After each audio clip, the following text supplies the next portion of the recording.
tip xəbərləri qaçırtmamaq üçün kanalımıza abunə olun. Azərbaycanda yüksək pensiya almaq üçün hansı şərtlər vacibdir? Azərbaycanda pensiya məbləği bütün vətəndaşlar üçün eyni olmur. Hər bir şəxsin alacağı pensiyanın məbləği onun əmək fəaliyyəti dövründə formalaşan göstəricilərdən asılıdır. Pensiyanın hesablanmasında əsas rol oynayan amillər arasında rəsmi əmək fəaliyyəti, əmək haqqının məbləği, sosial sığorta ödəyişləri, iş stajı və pensiya kapitalı xüsusi yer tutur. Uzun illər rəsmi əmək müqaviləsi ilə çalışan şəxslər gələcəkdə daha yüksək pensiya almaq imkanına malik olurlar. Çünki işə götürən tərəfindən hər ay ödənilən məcburi dövlət sosial sığorta haqları vətəndaşın fərdi hesabında toplanır. Məhz bu vəsait gələcək pensiyanın formalaşmasına birbaşa təsir göstərən əsas göstəricilərdən biri hesab olunur. Mütəxəssislər bildirirlər ki, rəsmi əmək haqqısı nə qədər yüksək olarsa və həmin məbləğ tam şəkildə rəsmiləşdirilərsə, fərdi hesabda toplanan pensiya kapitalı da bir o qədər çox olar. Bu isə gələcəkdə daha yüksək məbləğdə pensiya almaq ehtimalını artırır. Əgər əmək haqqının bir hissəsi qeyri-rəsmi ödənilirsə və ya ümumiyyətlə əmək münasibətləri rəsmiləşdirilmirsə, bu vəziyyət gələcək pensiya hüquqlarına mənfi təsir göstərə bilər. İş stajı da pensiyanın məbləğini müəyyən edən əsas amillərdən biridir. Uzun illər fasiləsiz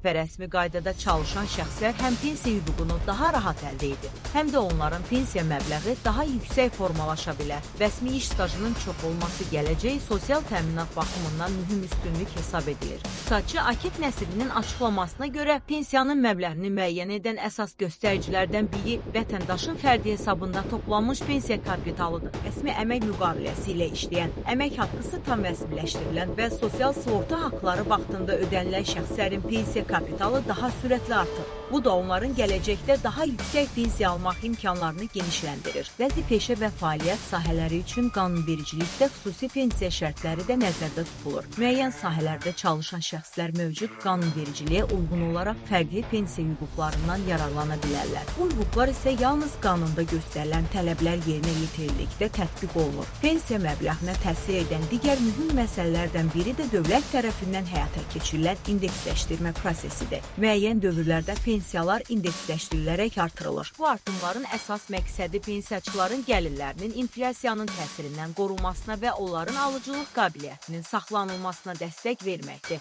Beləliklə, yüksək pensiya almaq istəyən şəxslər üçün bir neçə əsas məqam xüsusilə vacib hesab olunur. İlk növbədə rəsmi əmək müqaviləsi ilə işləmək, əmək haqqının tam şəkildə rəsmiləşdirilməsini təmin etmək, sosial sığorta haqlarının vaxtında və tam ödənilməsinə diqqət yetirmək, uzun müddətli iş stajı toplamaq və kifayət qədər pensiya kapitalı formalaşdırmaq gələcək pensiyanın məbləğinin artmasına müsbət təsir göstərən əsas amillərdir.